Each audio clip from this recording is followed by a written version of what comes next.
terus bekerja di tengah-tengah kita, ya. Nah, saudara, kita masih dalam bulan awal, ya, bulan pertama tahun 2023. Saudara masih suasana tahun baru, ya. Dan saudaraku, pada saat ini kita akan belajar firman Allah mengenai perubahan pikiran, ya. Perubahan pikiran, saudara. Topik ini sangat bagus buat kita untuk mempelajari di awal tahun baru ini. Kenapa, saudara? Karena kemajuan yang kita buat ke depan itu semua tergantung pada perubahan yang saudara buat dalam pikiran saudara. Ya, sekali lagi saya ulang, kemajuan yang Anda buat ke depan, Anda maju atau tidak ke depan, itu tergantung pada perubahan pikiran. Saudara, kalau kita melihat ada orang-orang yang mengalami kemajuan yang luar biasa dalam hal dunia, ya, dalam hal jasmani, dalam hal keuangan dan sebagainya. Tapi kalau dalam pikiran mereka tidak ada perubahan yang sejati, perubahan yang sesuai dengan kehendak Allah, maka itu sebenarnya bukanlah perubahan sejati. Itu sebenarnya bukanlah perubahan yang bisa mengubah kehidupan kita pada masa yang akan datang yang sebenarnya. Jadi kalau bisa kita lihat ada orang berubah, sepertinya berubah luar biasa, maju di awal, tapi saudara perhatikan baik-baik, kalau sebenarnya perubahan dalam pikirannya belum ada, maka saudara perubahan yang terkelihatan itu hanyalah perubahan semu. Ya, itu semu itu hanya sesuatu yang sebenarnya bukan perubahan yang sejati. Ya. Maka karena itu saudara, perubahan dalam pikiran itu menjadi sebuah hal yang sangat penting. Ya. Sekali lagi saya ulang, bahwa perubahan dalam pikiran itu merupakan hal yang sangat penting untuk kehidupan kita ke depan. Tapi orang hari ini, banyak orang tidak mau berubah dalam hal pikiran. Ya saudara, banyak orang tidak mau memikirkan hal-hal yang tentang Tuhan. Banyak orang tidak mau belajar Alkitab, ya.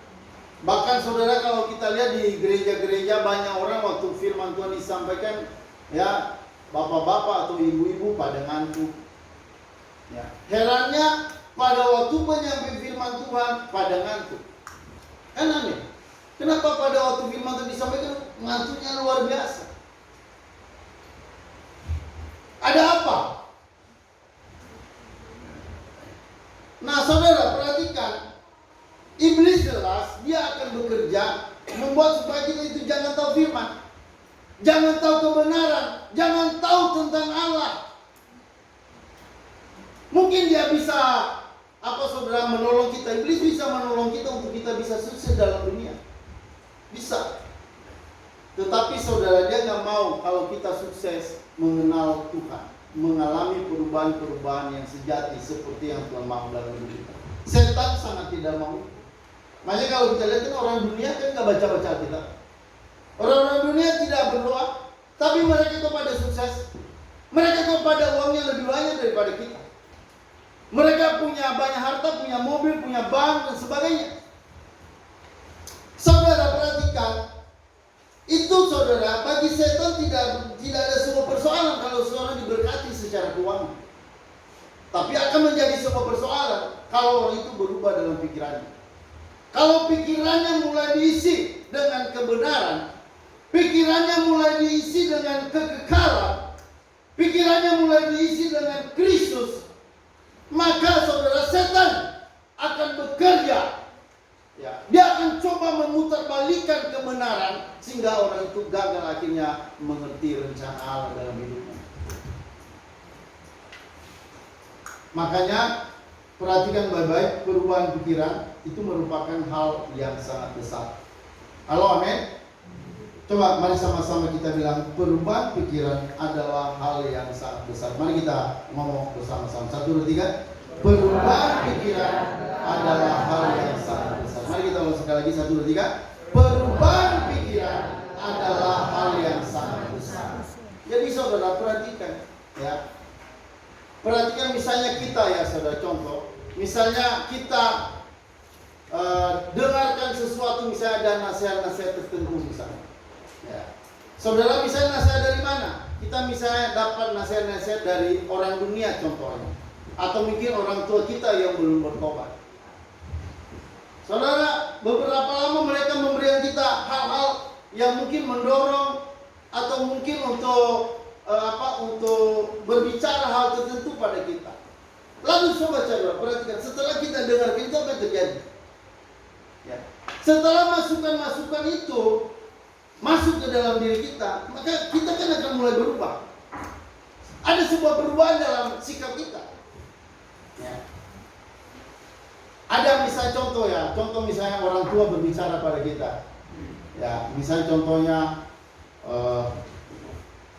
ya, udah enggak, ya, kalau kamu diperlakukan begitu, kamu harus balas. Kan ada orang tua begitu. Misalnya anaknya kan diganggu orang, lalu dia nggak mau dia nggak mau dia nggak mau kalau anaknya itu disakiti. Lalu orang tua ngasih nasihat, caranya begini, kamu balas, ya, kamu lakukan begini. Lalu saudara perhatikan, itu nasihat, ya, nasihat yang masuk ke dalam pikiran anak itu dengan sendirinya setelah mendapatkan nasihat itu masuk dalam pikirannya, lalu dia akan berubah. Dari orang yang dulu yang sabar, dari orang yang dulu mudah memaafkan karena ada sebuah masukan dari bapak mamanya, lalu akhirnya mulai dia membalas. Ya, dia digebukin sekali, dia balas 10 kali. Ada apa? Kenapa kok dulu penuh pengampunan, penuh kasih? Dulu dia dengarkan firman Tuhan, ampunilah. Ya. Berapa kali kami harus mengampuni, kata para murid Yesus? Kata Yesus 70 kali 7. Oh, itu masuk. Ya. Nah, ketika firman Tuhan itu begitu kuat dalam dirinya, lalu ketika ada orang mengganggu dia, ketika ada orang mencaci maki dia hanya bilang, ampuni mereka Tuhan. Sama seperti karena mereka tidak tahu apa yang mereka berbuat.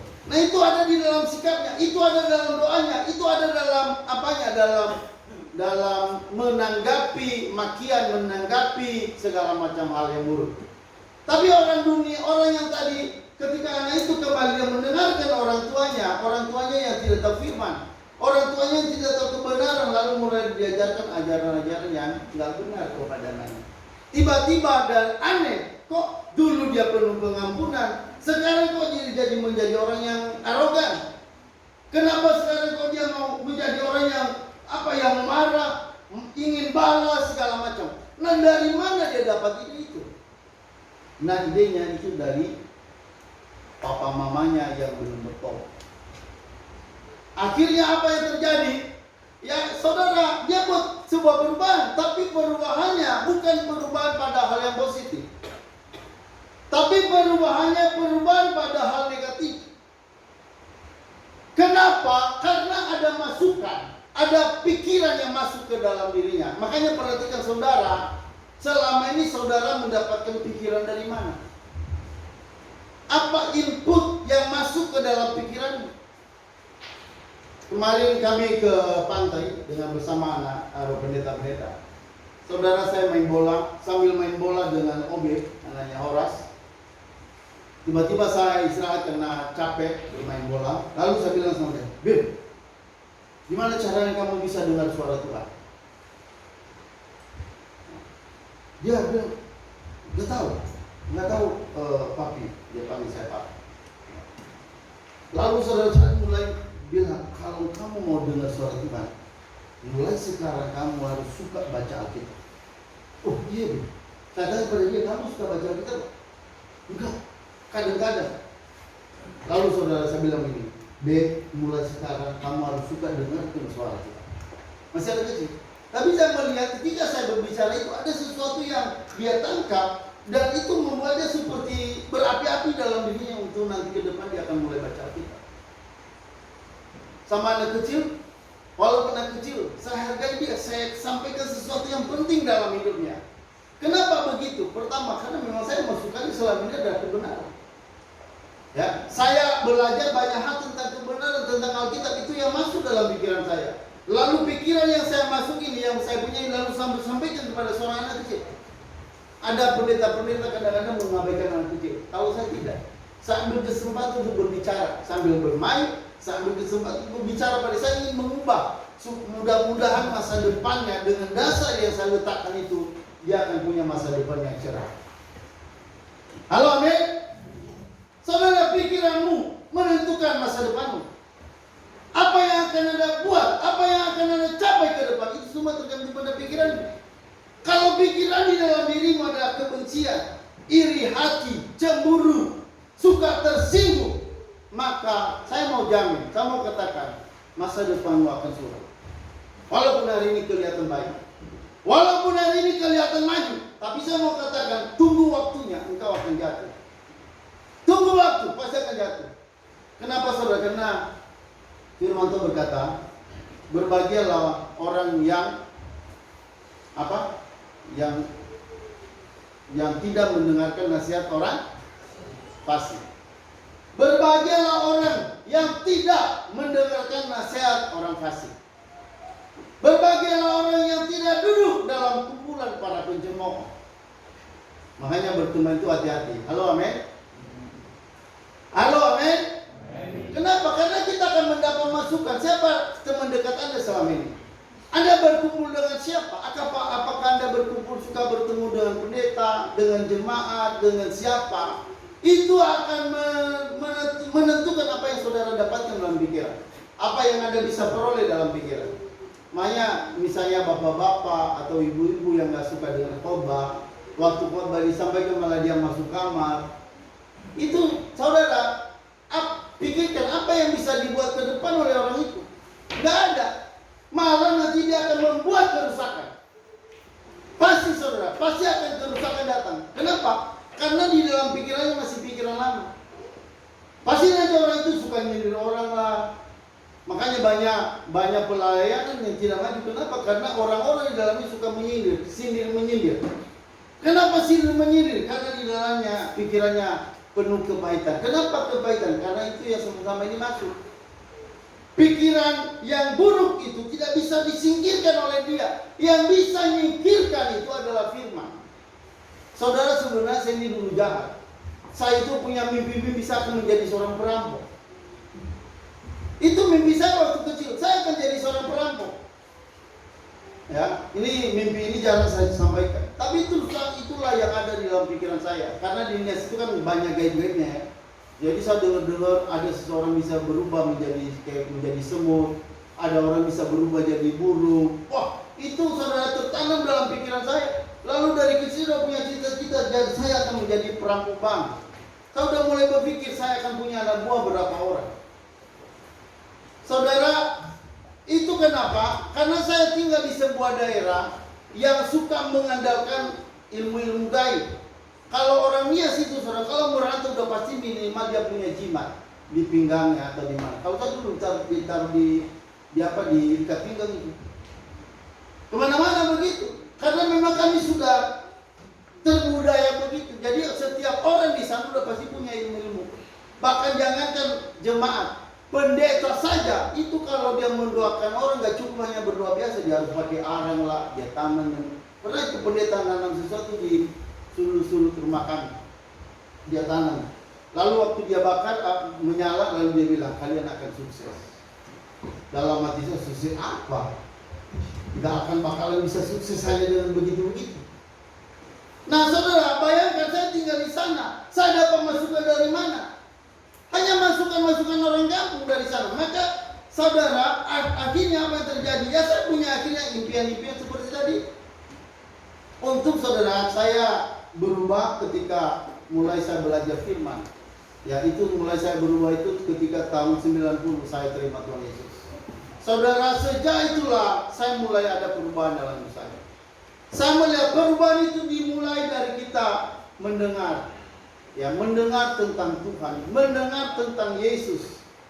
Saudara, ketika itu ada masuk dalam diri kita, kita mulai percaya, maka itulah awal perubahan itu.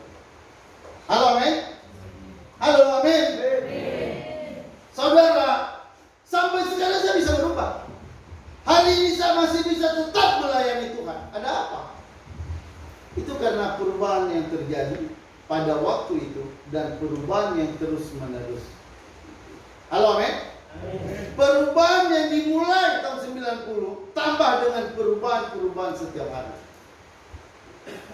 Ya, kemarin di anak-anak homeschooling, anak SMA saya tanya, bagaimana kalian bisa dengarkan suara Tuhan?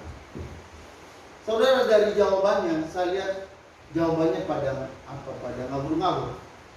Ya, maksudnya mereka nggak bisa menjawab dengan tegas. Ada jawab bilang, ya baca Alkitab. Tapi jawabannya nggak tegas. Saudara, kalau memang orang itu dia yakin bahwa mendengarkan suara Tuhan adalah dengan baca Alkitab, dia akan jawabnya tanpa keraguan. Tapi saya lihat mukanya canggung. Baca Alkitab. Kan dari situ kan artinya gini, pikirannya selama ini sebenarnya tidak benar-benar Alkitab itu menjadi dasar dalam hidup. Makanya dia jawab seperti itu. Ya, satunya lagi macam-macam lah jawabannya. Ya. Nah, saudara perhatikan kenapa? Ya, itu semua tergantung pada apa yang masuk dalam hidup saudara, apa yang saudara input setiap hari. Ya. Nah, saudara perhatikan, mari kita baca dulu sebentar. Roma 12 ayat 1 sampai 2. Saya sudah kirim ke WA grup Gracia, jadi saudara boleh lihat langsung situ. Kita sama-sama baca Roma 12 ayat 1 sampai 2. 1, 2, 3 sama-sama. 1, 2, 3. Karena itu, saudara-saudara, demi kemurahan Allah, aku menasihatkan kamu supaya kamu mempersembahkan tubuhmu sebagai persembahan hidup yang kudus dan yang berkenan kepada Allah. Itu adalah ibadahmu yang sejati. Jangan kamu menjadi serupa oleh dunia, tetapi berubahlah oleh pembaharuan budi, sehingga kamu dapat membedakan manakah kenalan apa yang baik, yang berkenan kepada Allah, dan yang sempurna. Saudara, dalam ayat itu pertama dikatakan persembahkan tubuhmu sebagai persembahan yang hidup. Ya, dikatakan mempersembahkan tubuh, itu yang pertama. Baru yang kedua dikatakan janganlah serupa dengan dunia. Ya, baru dikatakan tetapi berubahlah oleh pembaharuan budi. Saudara perhatikan, poin yang pertama mempersembahkan hidup, baru nanti poin yang ketiga jangan serupa dengan dunia. Itu saudara selalu diikuti atau disertai dengan berubahlah oleh pembaharuan budi. Kita ingin mempersembahkan hidup pada Tuhan. Kita ingin tidak serupa seperti orang dunia, tapi tidak mungkin itu terjadi tanpa perubahan pikiran. Ya. Maka saudara perhatikan, perubahan pikiran itu merupakan sebuah perubahan yang radikal. Jadi kalau seseorang pikirannya berubah, maka saudara otomatis hidupnya akan berubah. Otomatis dia bisa mempersembahkan tubuh. Otomatis dia akan menjadi tidak sama dengan dunia. Jadi kalau misalnya orang-orang Kristen masih seperti orang dunia, cara hidupnya seperti orang dunia, itu karena di dalam dirinya belum ada perubahan pikiran. Jadi saudara mau berubah? Halo, amin? Mau berubah saudara? Untuk berubah itu bukan hanya dengan kegiatan ini, kegiatan itu, atau buat ini, buat itu. Tapi saudara harus dimulai dari perubahan pikiran. Jadi kalau mau maju di kemudian hari, mau menjadi seorang yang dipakai Tuhan, diberkati Tuhan, sukses sejati, saudara yang pertama harus ada perubahan pikiran dalam diri. Ya.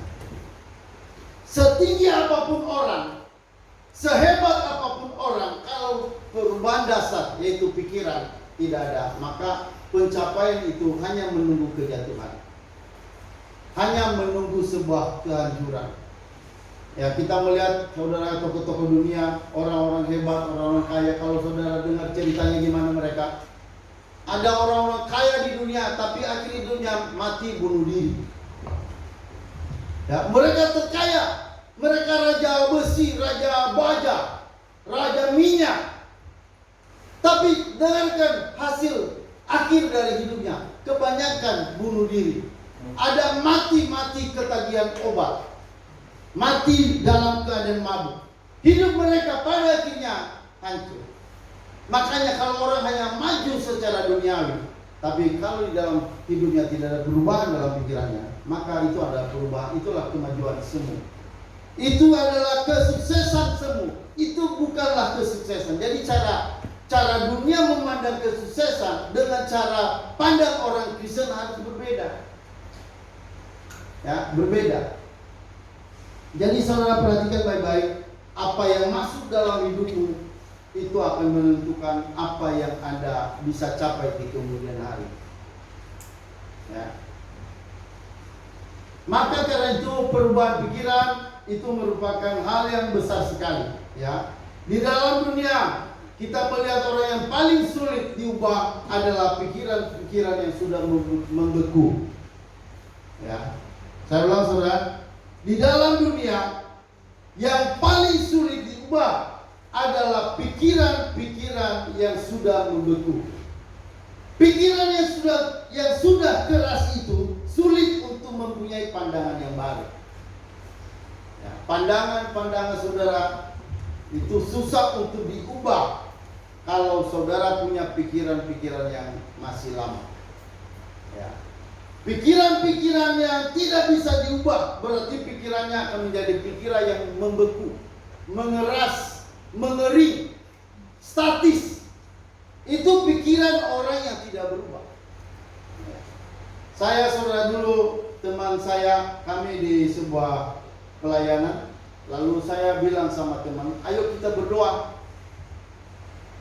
Lalu saudara jawabannya, dia menunjuk otaknya.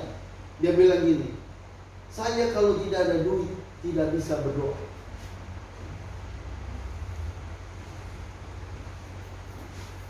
Jadi saudara perhatikan, dia sulit berdoa, sulit bersekutu dengan Tuhan. Kenapa? Karena pikirannya uang.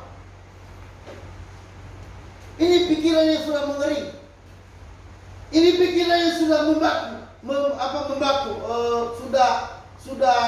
sudah mengeras. Nah ini sulit, ini yang paling susah diubah orang seperti itu.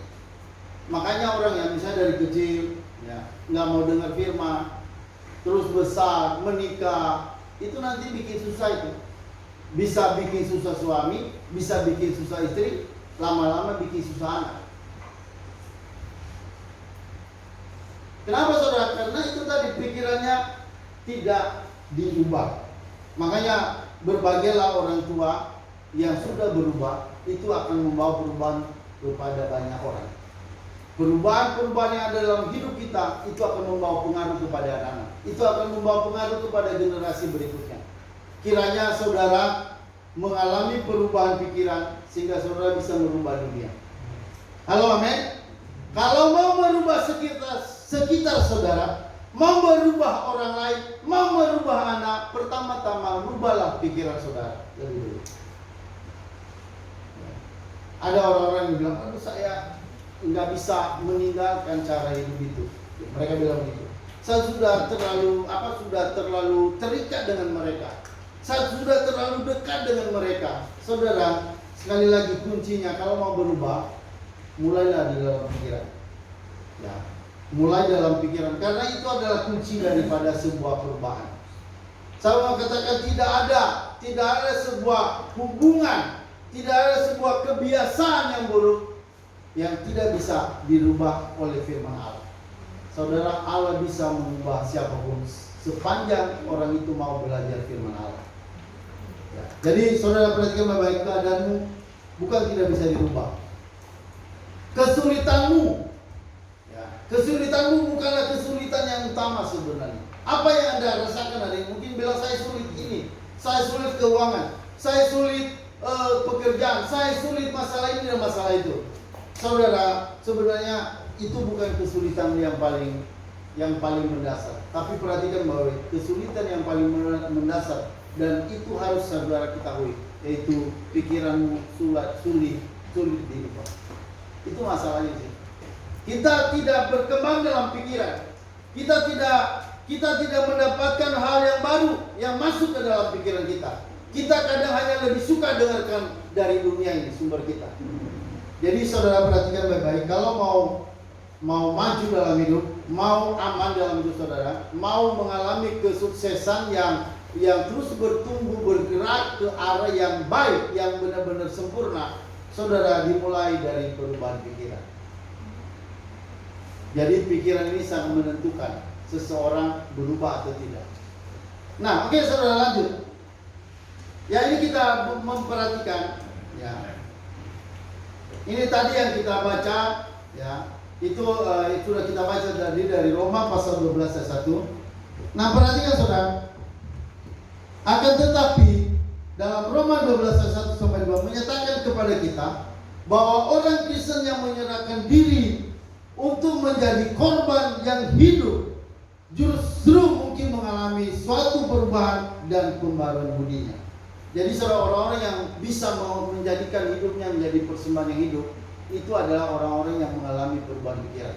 Jadi kalau tidak ada perubahan pikiran, saudara tidak bisa menggenapi yang tadi persembahkanlah tubuhmu sebagai persembahan yang hidup. Itu nggak akan bakal terjadi. Itu hanya bisa dimungkinkan oleh seseorang yang hidupnya berubah mulai dari pikiran.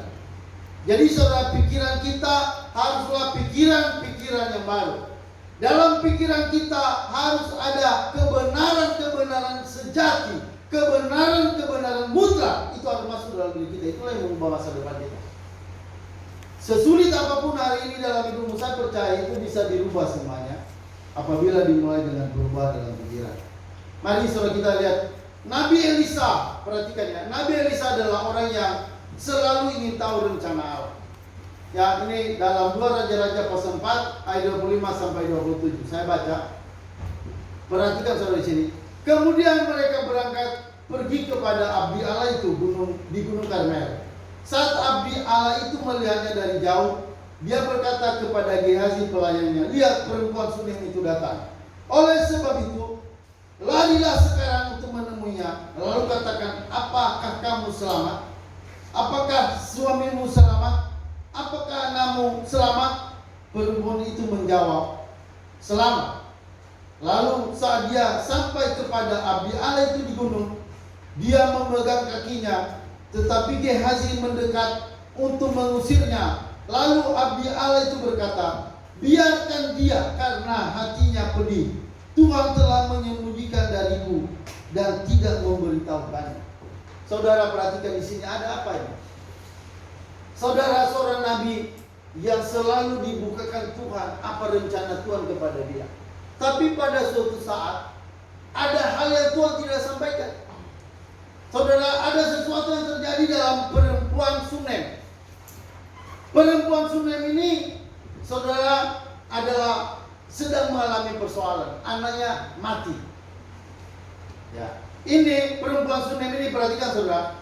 Ini tempat di mana ketika Nabi Elisa pergi kemana pelayanan, pergi kemana, lalu dia tinggal, dia selalu menginap di rumah perempuan Sunem ini. Jadi perempuan Sunem ini seorang yang suka melayani hamba Tuhan. Hamba Tuhan itu pergi, lalu kamar khusus disediakan untuk hambanya Elisa. Ya, saudara, ini sebuah pelayanan yang bagus. Ya, dia memberikan sebuah pelayanan pada hamba-hamba Tuhan. Ya, dia berikan sebuah tempat tinggal. Jadi Elisa ini kalau pergi lewat dia situ, lalu dia makan di situ beberapa hari, baru dia pergi lagi. Ini pelayanan itu seperti ini. Nah saudara, perempuan adalah perempuan yang takut akan Allah tentunya. Lalu saudara, pada suatu saat anaknya meninggal dan pedih hatinya. Lalu saudara ketemulah dengan Elisa. Nah saudara, Elisa katanya di sini, "Tuhan telah menyembunyikannya dariku dan tidak memberitahukannya." Artinya gini saudara, kejadian itu kok Elisa itu heran, kok Tuhan menyembunyikan, kok kejadian ini Tuhan sembunyikan pada Elisa. Artinya saudara, Elisa itu biasa tahu tentang rencana Allah.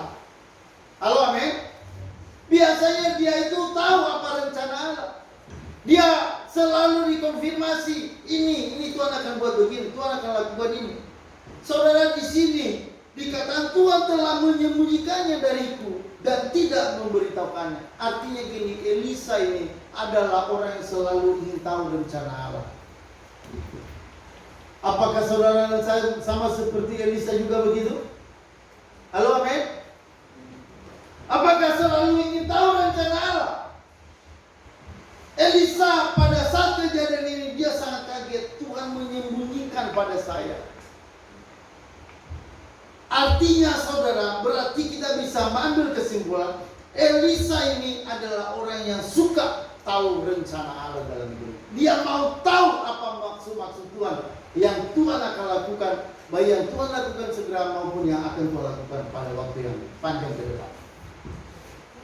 Jadi saudara perhatikan, ini model hamba Tuhan, ini model anak Tuhan yang suka tahu rencana Allah, ingin terus menerus belajar tentang rencana Tuhan ke depan.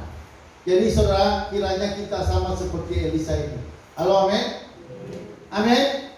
Ya, saudara, mari belajar terus untuk mendengarkan saudara. Dan ingat saudara, perhatikan seperti yang saya bilang tadi waktu saya di pantai, saya ngomong apa ke Obe, saya bilang, Obe mau nggak dengar selalu suara Tuhan? Saudara perhatikan, salah satu cara Tuhan berbicara secara umum kepada orang Kristen hari ini, yaitu dengan baca Alkitab. Ketika saudara baca Alkitab, itulah caranya saudara mendengarkan rencana Allah, mendengarkan suara Tuhan. Jadi jangan sampai setiap hari Anda pergi tidak dengarkan suara Tuhan dulu. Bangun, langsung pergi. Bangun langsung mandi. Bangun langsung ke mana? Ke sekolah, ke kampus, kerja dan sebagainya. Saudara sebelum pergi dengarkan dulu suara Tuhan. Halo, amin? Jangan sampai Tuhan menyembunyikan rahasianya kepada kita. Kalau sampai kita disembunyikan rahasianya pada kita, wah, kita akan kaget seperti Elisa. Tapi hari ini banyak orang tidak tahu rencana Allah, nggak kaget, biasa aja, malah tenang, malah bisa tertidur dalam ketidaktahuan tentang rencana Allah. Tapi Elisa tidak kaget. Tuhan menyembunyikan sampai dia semacam berteriak begitu. Tuhan menyembunyikan itu padaku. Ada apa kok Tuhan menyembunyikan sesuatu? Ya mungkin Elisa ini mungkin terlalu fokus pelayanan, jadi lupa dia berdoa, lupa dia berseru kepada Tuhan. Nah, oke saudara, bagaimana memiliki pikiran yang diperbarui? Nah, ini yang menjadi penting bagi kita. Bagaimana? Nah, saudara, yang pertama adalah melalui kita mengenal kehendak dan keputusan Allah yang kekal. Jadi saudara perhatikan baik-baik. Ini yang pertama, bagaimana kita mengisi pikiran kita. Nah mari kita belajar, yaitu mengenai rencana Allah yang kekal.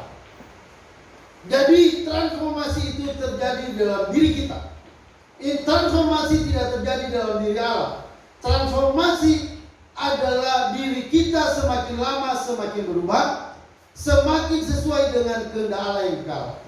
Karena mengerti akan kehendak Allah yang kekal, mudah bagi kita mengalami transformasi. Karena mengenal kehendak Allah yang kekal, kita rela berubah. Ini adalah karena yang lebih kekal, lebih penting daripada sementara. Jadi saudara, dengan saudara tahu tentang hal kekekalan, itu akan membuat saudara bisa menyesuaikan diri. Itu membuat saudara rela berkorban. Saudara, kenapa saya mau melayani Tuhan? Kenapa seluruh hidup saya, pikiran saya, tenaga, uang saya untuk semua buat Tuhan, buat pelayanan? Kenapa saudara? Karena saya tahu saudara bahwa hidup ini tidak akan berakhir di dunia ini. Hidup itu akan berakhir di dalam kekekalan. Dalam dunia ini hanya sementara. Saudara, kita mengatakan begitu. Dunia hanya sementara. Pada suatu saat dunia akan bergoncang, semua akan digoncang. Supaya apa saudara? Supaya ketahuan mana yang tidak tergoncangkan.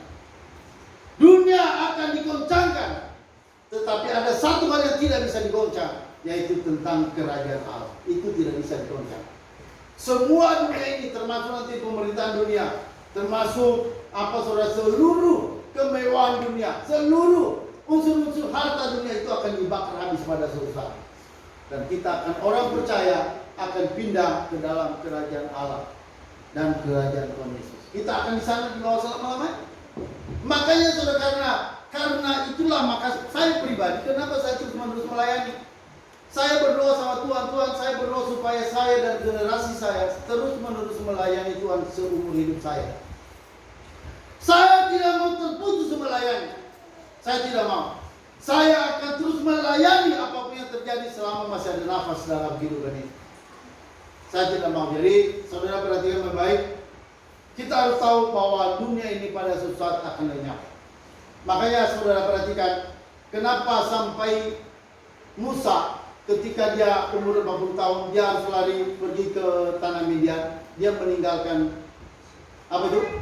Kerajaan Mesir. Dia meninggalkan kerajaan Firaun. Padahal perhatikan baik-baik, dia di sana apa? Dia sudah diangkat sebagai anak putri Firaun. Artinya dia bisa menjadi apa? Menjadi raja yang akan menggantikan Firaun. Tapi berarti kenapa dia meninggalkan itu? Dia lari, dia tinggalkan kekayaan di Mesir. Saudara, kenapa? Karena menurut Ibrani 11 ayat 24 dikatakan Musa, ya, dikatakan dia menganggap kekayaan Mesir itu adalah sebuah penghinaan. Dia bilang kekayaan Mesir itu adalah sebuah kehinaan, tidak bisa dibandingkan dengan harta kemuliaan Kristus yang akan datang.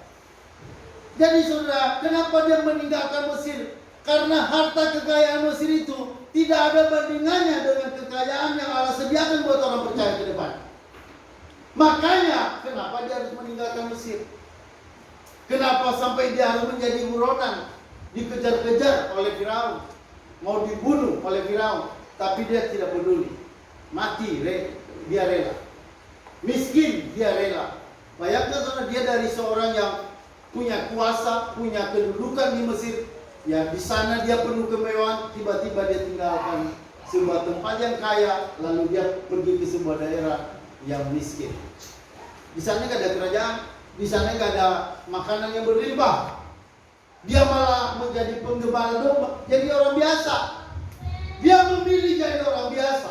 Dia memilih jadi orang yang rela tidak menikmati makanan yang enak di Mesir. Kenapa saudara?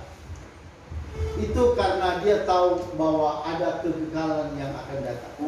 Dia melihat jauh ke depan, ada masa kekekalan. Dia tidak lupa bahwa dunia akan berakhir dan kita akan pindah ke dalam kekekalan. Ya saudara, kalau misalnya kita lihat kenapa ada orang-orang hebat, mereka meninggalkan dunia, mereka meninggalkan pekerjaan dan mereka terjun dalam pelayanan. Mereka rela berkorban. Bahkan seperti kalau pernah dengar David Livingstone, itu saudara, dia tinggalkan Inggris, lalu dia pergi ke tanah mana? India, ya, ke daerah India. Lalu saudara, di sana dia mengalami masalah banyak. Dia masuk ke daerah miskin. Dia mengalami banyak sakit penyakit. Kalau masalah keluarganya ada beberapa orang mati karena sakit malaria. Dia tinggalkan kekayaan kemewahan di Mesir. Kenapa? Bukan di Mesir, di Inggris. Karena David Livingstone, dia tahu kepada siapa seharusnya dia menyembah, kepada siapa seharusnya dia mengabdikan dirinya. Makanya dia rela berkorban. Kenapa saudara? Karena dia lihat ada upah pada masa kekekalan. Halo, amin. Ya saudara, ini tahun 2023 di tahun awal ya. Saya sengaja menyampaikan ini supaya saudara punya rencana apa yang saudara buat ke depan. Ya, supaya jangan diam-diam. 2023 nanti sebentar bulan Desember kita Natal lagi, apa yang sudah saya buat? Apa yang sudah saya kerjakan? Saya bersyukur kemarin saya dengar ya dari ibu, katanya sudah ada kepengurusan kaum remaja. Dalam hati saya itu bagus. Ya. Kenapa saya tidak memilih orang untuk harus menjadi pengurus kaum remaja? Saya nggak suka, misalnya saudara, saya nggak suka untuk memaksa orang. Tapi saya bersuka, misalnya seperti kemarin Sonia ngomong, nanti kami buat apa ya. Nah saya maunya saudara, orang itu dengan rela mempersembahkan hidup, mengambil kepengurusan dalam pelayanan. Saudara, kalau tidak ada orang mau berkorban, tidak ada orang mau mempersembahkan hidup untuk mengurus pelayanan, saya pribadi nggak mau paksa. Kenapa saudara? Karena melayani itu harus dengan rela hati. Jadi tahun 2023 ini saudara pikir apa yang saudara mau buat? Mau duduk tenang, santai jadi penonton, atau mau ambil sebuah sesuatu untuk bergerak? Itu semua pilihan saudara. Itu pilihan setiap kita. Saudara berhak untuk menentukan mau melayani atau tidak. Itu adalah hak saudara. Saya melayani itu tidak ada yang maksa saya. Makanya saya bilang sama ibu, saya bilang, saya tidak mau kalau ada orang ikut saya, tapi saya harus semacam paksa-paksa. Saya nggak mau. Saya bilang, kemarin kami ngobrol-ngobrol. Saya bilang orang-orang yang dikasih Tuhan ke saya maunya orang yang memang benar-benar rela ikut. Gitu. Jadi itu yang saya benar-benar minta. Saya minta sama Tuhan juga begitu. Saya nggak mau orang yang merasa terpaksa. Saya dorong-dorong, saya paksa mereka harus melayani. Melayani itu bukan saudara melayani saya. Saudara melayani Tuhan dan yang dapat upah adalah saudara, bukan saya. Kalau saya melayani, saya akan dapat upah. Saudara tidak melayani, saudara tidak dapat upah. Jadi maka pelayanan itu bukan paksa. Halo, amin? Makanya saya nggak suka itu misalnya ada orang ya saudara, kami di wilayah itu ada semacam persembahan paksa. Misalnya setiap orang harus memberi persembahan 200.000. Saya agak keberatan. Kenapa? Karena banyak teman-teman itu untuk mengeluarkan uang 200.000 itu berat. Itu saya sangat tidak mau yang begitu. Itu hal yang seperti itu nggak mau. Jadi saya bilang coba biarkan mereka memberi menurut kerelaan mereka. Tanya kepada mereka, Anda mampu berapa? Yang ngasih, yang punya uang banyak ngasih banyak. Yang tidak punya ya minimal doa. Halo, amin? Amin. Jadi nggak ada sistem paksa. Ya saya juga dalam pelayanan, saya memperhatikan beberapa pelayanan yang kita di sini. Misalnya terus saya seperti pelayanan rehabilitasi. Salah satunya ada pada Liming, ada Bejo. Ya Bejo ini pernah dia meninggalkan pelayanan. Dia pergi kemana? Ke mana tuh? Bratasena. Dia telepon ibu, Bu, mulai sukses. Oh, kita senang lah, dapat hasil nanti siapa tahu nanti ya 1/10 atau 1/5-nya dikirim ke kita. Ya nggak kirim-kirim juga. Ya saudara, akhirnya toh juga tetap kembali. Kenapa saya bilang begitu? Artinya gini loh saudara. Artinya seseorang bergabung bukan karena paksa, tapi karena memang Tuhan yang menetapkan orang itu bergabung ke kita. Halo, amin? Halo, amin? Jadi saudara, kenapa yang gaji itu siapa? Tuhan. Yang membiayai saudara dalam pelayanan itu adalah Tuhan. Kalau bisa kita andalkan hanya honor, berapa? Nggak cukup, sama tidak cukup. Saya pun sebenarnya dalam pelayanan aneh tidak ada yang gaji. Dari dulu itu saya maunya digaji, tapi Tuhan tidak berkehendak begitu. Saya tidak dikehendak, Tuhan tidak mendaki dan saya ngikut aja. Apa maunya Tuhan begitu? Ya ada orang yang memang dikasih Tuhan mendapatkan gaji yang besar. Ada orang sampai gajinya 20 juta, ada yang itu karunia Tuhan, semua itu ketetapan Tuhan. Tapi seperti saya nggak bisa maksa seperti itu. Saya nggak boleh bilang sama Tuhan, Tuhan saya mau seperti dia. Kalau dia dapat 25 juta satu bulan, saya boleh lebihlah sedikit 30, karena saya kan pendeta. Tapi Tuhan tidak memakai pola begitu, jadi saya nggak bisa memaksakan pola itu. Jadi saya harus belajar untuk menyesuaikan diri dengan apa kehendak Tuhan dalam hidup saya. Jadi saudara perhatikan baik-baik. Jadi kita ngerti kehendak Tuhan dulu, itu yang penting. Bahwa hidup ini akan selesai dan habis dunia ini selesai kita akan masuk ke dalam kerajaan Allah. Orang yang tidak percaya akan dibawa kemana? Di neraka selama-lamanya. Selama-lamanya dia dibakar dalam api neraka. Di sana dikatakan dia menangis terus menerus, ratap tangis dan gertak gigi.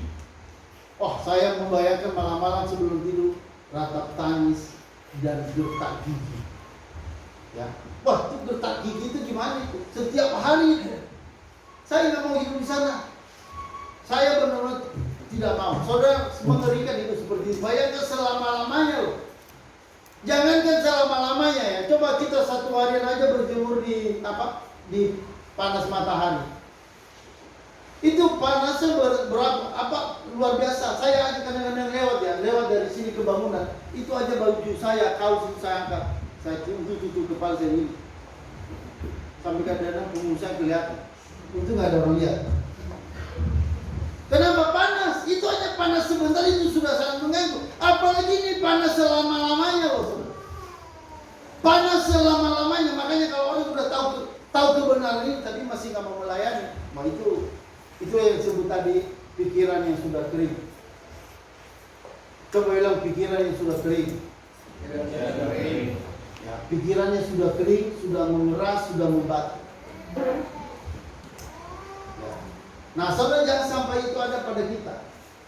Nah, saudara, jadi pertama kita harus tahu tentang rencana kekekalan Allah. Kita harus punya itu. Saudara perhatikan dalam rencana kekekalan ini, perhatikan ya. Dalam rencana kekekalan Allah, Allah menyelamatkan manusia melalui Yesus. Itu rencana kekekalan. Jadi kalau saudara sampai sudah percaya Yesus, itu artinya Anda sudah ada dalam rencana Allah yang kekal. Itu rencana Allah yang kekal. Makanya rencana ini harus kemana-mana kita bicarakan. Saya terus terang ya saudara, kemarin misalnya khotbah kami kemarin ikut Natal PLN. Natalnya sama temanya, pulanglah mereka ke negeri mereka. Ya, pulanglah mereka ke negerinya. Saudara, saya melihat dari khotbahnya nggak ada tentang berita kekekalan. Saya paling kalau misalnya khotbah apalagi Natal ya, nggak ada berita tentang kekekalan, tentang keselamatan. Itu menurut saya itu kurang mantap. Karena kita tidak menyampaikan fokus daripada kita. Walaupun hanya sedikit. Yang jelas bahwa dalam Yesus itulah cara Allah menyelamatkan. Tidak ada jalan lain untuk menyelamatkan dunia selain melalui Yesus. Jadi orang yang tidak melalui Yesus sudah pasti masuk neraka. Itu nggak ada jalan. Makanya saya pernah bilang, tidak ada orang sampai kepada Bapa kalau tidak melalui Aku. Nah, kalau sampai saudara percaya, saya bilang Anda adalah orang hebat. Mungkin dunia tidak melihat saudara sebagai orang yang ganteng. Dunia tidak melihat Anda sebagai orang yang cantik. Dunia melihat Anda seperti orang biasa, orang hina. Tapi itu biar dunia berbicara, menilai saudara, itu tidak masalah. Tapi nilai kita di hadapan Tuhan itu ada di dalam Yesus. Kita adalah anak-anak Allah. Kita adalah orang-orang yang diselamatkan. Itu nilai kita. Itu harga diri kita. Itu adalah siapa kita. Sehingga kita nggak perlu takut dengan apa kata orang tentang kita. Jadi saudara perhatikan, untuk merubah pikiran, pertama kita harus tahu tentang kehendak Allah yang kekal. Halo, amin? Ya, jadi orang rela melayani, rela melakukan ini itu, rela berkorban memberikan uang. Ada seorang bapak-bapak saudara dulu, ini kesaksian yang hingga hari ini masih teringat sama saya. Dia seorang bapak-bapak, dia sudah pensiun. Lalu saudara memang semua sekolah anak sudah selesai. Lalu saudara masa-masa pensiun dia hanya kerja untuk mencari uang, dan uang itu dia persembahkan kepada pelayanan CBN. Waktu itu saudara dia bisa dapat uang 15 juta tiap bulan, dia bisa sumbangkan ke CBN. Saudara, kenapa begitu? Itu tadi karena dia tahu bahwa hidup ini ya ada lanjutannya di dunia kekekalan. Dia rela saudara mencari uang hanya untuk mendukung sebuah pelayanan. Artinya kenapa orang itu? Karena pikirannya sudah berubah. Halo, amin. Jangan seperti teman saya pendeta tadi. Ayo kita berdoa. Lalu dia bilang, saya tidak bisa berdoa kalau tidak ada PP. Dia tunjuk begitu. Dia nggak bisa berdoa kalau nggak ada uang. Jadi sepertinya yang menggerakkan dia bukan kekekalan, bukan rencana kekekalan Allah, tapi dia digerakkan oleh uang. Ya, yang kedua, saudara, yang kedua adalah melalui kekuatan dari pengertian firman Tuhan dan perintah-perintah. Kalau kita membaca Mazmur 119, di sana terdapat istilah-istilah yang terus-menerus diulang. Tauratmu, titahmu, perintahmu, hukummu, kehendakmu. Istilah-istilah sinonimus ini terus-menerus muncul, memberi pengertian kepada kita bahwa yang dari Tuhan itu sudah sempurna adanya. Dan dikatakan di Mazmur itu, firman-Mu lebih berharga daripada emas yang murni. Ya, saudara perhatikan baik-baik. Firman Tuhan itu adalah melampaui emas dan perak yang banyak. Kenapa saudara? Karena ini firman Tuhan itu bisa mengubah keadaan kita. Makin saudara tahu firman Allah, makin mengerti firman Allah, Anda akan semakin dirubah. Ya. Makanya kalau kita lihat seperti Daud, kenapa Daud itu perubahannya luar biasa. Ya, dia bisa menjadi orang yang biasa, tapi jadi orang yang hebat, sampai jadi seorang raja, sampai seorang jadi orang yang luar biasa dipakai Tuhan. Kenapa saudara? Karena Daud itu selalu kerjanya merenungkan firman Tuhan siang dan malam. Makanya kalau kita baca nanti, misalnya kita masuk, coba baca ya Mazmur ya. Itu selalu bilang, aku bergemar terhadap perintah-perintahmu. Barang siapa merenungkan firman Allah siang dan malam, yang kesukaannya ialah merenungkan firman Tuhan siang dan malam. Saudara, merenungkan firman Allah itu jadi kesukaan. Orang yang punya firman Allah dalam hidupnya, ia akan menjadi orang yang sangat kuat menghadapi dunia ini. Halo, amin? Amin?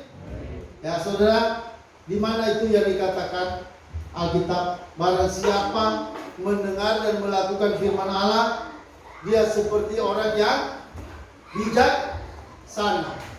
Dia yang membangun rumahnya di atas batu yang digali dalam-dalam.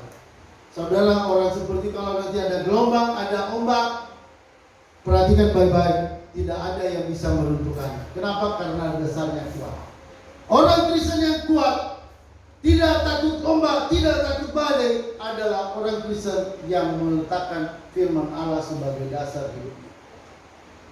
Makanya saya untuk beberapa hari ini saya lebih menekankan kepada Maria, Nathanael, Teresa. Apakah sudah baca Alkitab setiap hari? Ya. Saudara, itu kita harus terus baca Alkitab. Nggak ada yang bisa mengubah kita selain daripada firman Allah. Mau masa depanmu indah, mau masa depan keluargamu baik, mau hidupmu menjadi yang berdampak secara maksimal, saudara perhatikan baik, bacalah firman Allah selalu. Ya, jadikanlah firman Allah menjadi kesukaan. Dengarkanlah suara Tuhan melalui Alkitab. Oke, saudara, lanjut. Yang ketiga, saudara, bagaimana kita merubah pikiran? Saudara, yang ketiga adalah melalui terus-menerus memandang kepada Yesus Kristus sebagai contoh dan teladan hidup kita. Jadi saudara, cara pandang kita, bagaimana sikap yang harus kita punyai dalam dunia ini? Saudara, petanya, ya polanya adalah Kristus. Ya. Amin. Saudara, waktu Yesus di atas kayu salib, dia berkata, ampunilah mereka Tuhan. Saudara punya karakter yang suka mengampuni. Ya, jangan saudara hatimu keras. Jangan hatimu keras. Jangan gampang tersinggung. Jangan gampang emosi. Saudara lihat apa kata Yesus? Belajarlah kepadaku, sebab aku lemah lembut dan rendah hati. Rendah hati itu adalah sikap orang yang paling kuat. Orang rendah hati itu tidak suka balas. Orang rendah hati itu dia mungkin mau gampang tersinggung. Orang yang rendah hati pasti adalah orang yang mudah memaafkan. Tapi kalau misalnya ada orang yang suka emosi, marah, memaki, ya, berantem, itu orang yang tidak suka mengampuni. Orang yang tidak suka mengampuni, itu bapaknya siapa? Iblis. Ya, setan itu tidak suka mengampuni. Dia pendendam. Ya, Firman Tuhan berkata, bapakmu adalah iblis. Dia adalah bapa pendusta. Ya, sejak dari kekekalan. Saudara perhatikan, mari belajar terus-menerus pada Yesus. Ya, dia disakiti, dia diludahi, tapi tetap mengampuni. Inilah karakter yang kita harus punya. Ini yang tidak orang dunia miliki. Anak Tuhan itu punya perbedaan dalam karakter. Anak Tuhan itu adalah paling mudah mengampuni, dilukai tidak membalas. Makanya kita lihat ya, gereja kita dibakar di mana-mana, tapi kita malah tetap berdoa untuk mereka. Kan aneh. Mana adalah doa-doa agama yang mendoakan musuh, doakan musuh, berkati musuh. Mana ada agama yang selain agama Kristen yang mengajarkan begitu. Nah, kenapa kita mengajarkan begitu? Karena kita punya teladan yaitu Yesus. Jadi saudara, kita memandang terus-menerus pada Yesus. Oke, lanjut saudara, yang keempat. Keberapa ya? Keempat. Ini ada tulisan yang salah ya, nggak tahu kok ada salah. Yang keempat adalah melalui kesaksian-kesaksian dari orang-orang suci di dalam sepanjang sejarah. Ya, saudara perhatikan di dalam Ibrani 12:1 kita melihat penulis mengajak kita untuk meletakkan semua beban berat untuk mengikuti Tuhan. Agar kita mengerti sudah ada saksi-saksi seperti awan mengelilingi kita. Begitu banyak saksi. Ya, saudara perhatikan baik-baik. Alkitab mengatakan mari kita tinggalkan beban dan dosa yang begitu merintangi kita. Ya, dikatakan ada banyak saksi bagaikan awan yang mengelilingi kita. Saudara perhatikan, ada banyak para nabi, ada banyak para tokoh di Ibrani 11. Ini kata di Ibrani 12. Nah, di Ibrani 11 itu ada banyak sederet tokoh-tokoh yang mereka berjuang buat Tuhan. Mereka adalah tokoh-tokoh iman seperti misalnya Daud. Ya, mereka adalah pejuang-pejuang iman. Siapa lagi? Daniel. Ya, siapa lagi yang tertulis di situ? Yosua. Siapa lagi? Abraham. Siapa lagi? Gideon. Saudara, itu ada deretan banyak para tokoh dalam Ibrani 11. Mereka adalah orang-orang yang melayani Tuhan. Mereka mempersembahkan hidup pada Tuhan. Ada yang dibakar dengan api. Mereka yang dibakar dengan api. Ada sebagian tidak terbakar. Siapa yang tidak terbakar? Dibakar dengan api tapi tidak terbakar. Siapa namanya? Sadrak, Mesak, Abednego. Dibakar tapi tidak apa. Ada yang ditaruh di dalam gua singa. Siapa? Daniel. Ya, saudara, singa aja malah berkawan sama dia di dalam gua. Coba kalau Daniel tidak disertai Tuhan, pasti singa itu bilang, waduh, ya, dia doa Bapa kami, ya, dia bilang cukupkanlah makanan kami secukupnya hari ini, kata si singa. Lalu dia makanlah Daniel, tapi rupanya Daniel tidak bisa dimakan. Malah singanya senyum. Apa kata singa kepada dia? Puji Tuhan, haleluya, my friend. Malah bersama sama singa. Jadi saudara, kalau kita melihat dari kehidupan para saksi, para tokoh-tokoh iman, itu luar biasa. Mereka rela melayani Tuhan, rela digergaji, rela dibakar dengan api, rela dipenjara, rela meninggalkan kampungnya. Hanya untuk apa? Untuk melayani Tuhan. Ini adalah tokoh-tokoh iman. Kiranya ini menjadi contoh buat kita semuanya. Halo, men. Oke, yang kelima. Ya, saudara perhatikan bagaimana kita mengisi pikiran kita supaya berubah. Yang kelima adalah melalui pimpinan Roh Kudus. Saudara perhatikan baik-baik. Untuk membaca Alkitab, perhatikan. Untuk membaca Alkitab ada pimpinan Roh Kudus. Jadi mari kita mengandalkan Roh Kudus selalu. Minta ketika berdoa, ketika baca Alkitab, minta Roh Kudus untuk memimpin saudara. Karena saya percaya lewat ayat-ayat firman, Roh Kudus akan berbicara pada kita. Jadi saudara, Alkitab dan firman itu nggak bisa dipisahkan. Anda baca Alkitab tapi tidak mengandalkan pimpinan Roh Kudus, Anda pasti akan sesat. Tapi dengan ada pimpinan Roh Kudus, dia akan memimpin Anda sehingga saudara mengerti arti dari kebenaran firman itu. Yang keenam adalah melalui memandang kepada hari depan. Jadi saudara pandang terus ke depan. Kita akan punya rumah ke depan. Apa kata Yesus kepada para muridnya? Jangan gelisah hatimu, jangan takut dan jangan gelisah hatimu. Percayalah kepada Allah, percaya juga kepada di rumah Bapakku banyak tempat tinggal. Ini rumah masa depan kita, saudara. Ini bangunan panti ini bukan rumah masa depan. Halo, amin. Bangunan panti ini hanya bangunan sementara. Ya, pada suatu saat tidak akan kita tinggalkan. Sebagian kita masih tamat kuliah udah tinggalkan tempat ini. Ya, tetapi saudara perhatikan, kita masih punya rumah ke depan. Kita punya tempat ke depan yang Tuhan akan berikan kepada kita. Di sana tidak ada penyakit lagi. Halo, amin. Di sorga tidak ada COVID-19. Tidak ada kutub, tidak ada air mata, tidak ada kutub, tidak ada kematian. Di sana penuh dengan damai dan sukacita. Dan Yesus sendiri akan menjadi matahari. Ini matahari yang kita pakai sekarang, yang kita lihat, yang sekarang menerangi dunia. Itu matahari itu nanti tidak berguna lagi. Halo, amin. Saudara, Yesus sendiri nanti yang akan mengeluarkan cahaya dari dirinya sehingga menerangi dunia. Luar biasa, saudara, di sana luar biasa. Tidak ada berantem di sana lagi, nggak ada. Kalau dunia Anda pernah dipukul, itu tidak masalah. Kalau misalnya dikasih dipukul pipi kiri kasih pipi kanan. Kalau udah pipi kiri dikasih pipi kanan dikasih, habis itu pakai kasih apa lagi? Hah? Kepala boleh atau jidat silakan. Saudara, itu adalah karakter Kristus yang kita bangun dalam diri kita. Jangan sampai itu hilang. Makanya tadi saudara, mari kita melihat pada Yesus sebagai teladan kita. Ya, terus mari lihat ke depan. Saudara, hari depan kita pasti baik. Dikatakan firman Tuhan, rancanganku bukan rancangan kecelakaan, tapi rancangan apa? Rancangan damai sejahtera yang penuh harapan. Itulah saudara, maksudnya ini surga. Ini banyak orang tafsir ini nanti banyak uang, nanti akan jadi sarjana, dapat gelar, dapat. Itu bukan. Rancangan damai sejahtera yang penuh harapan itu adalah surga. Ya, jadi ini harus saudara tahu, itu masa depan kita di sana. Makanya waktu masih ada dalam dunia, itu adalah kesempatan melayani. Jangan sampai kesempatan melayani itu hilang.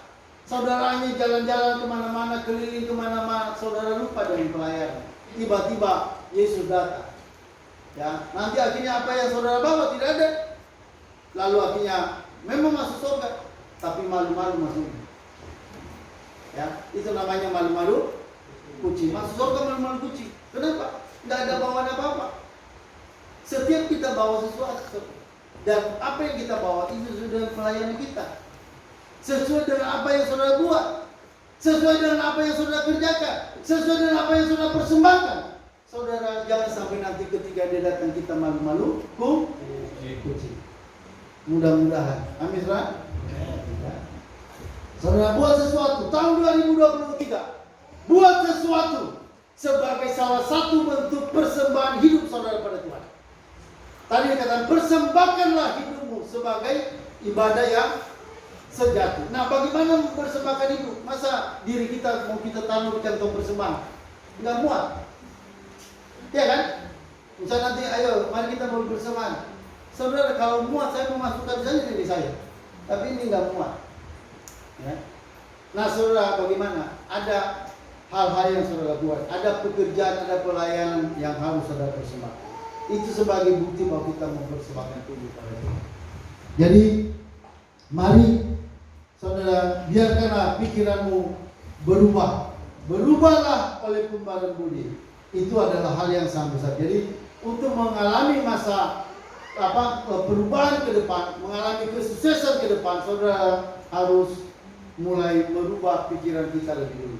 Perubahan pikiran itu akan membuat kita menjadi orang yang sesuai dengan rencana Allah ke depan. Oke, itu aja kebenaran firman Tuhan yang kita bisa dengarkan pada kesempatan ini.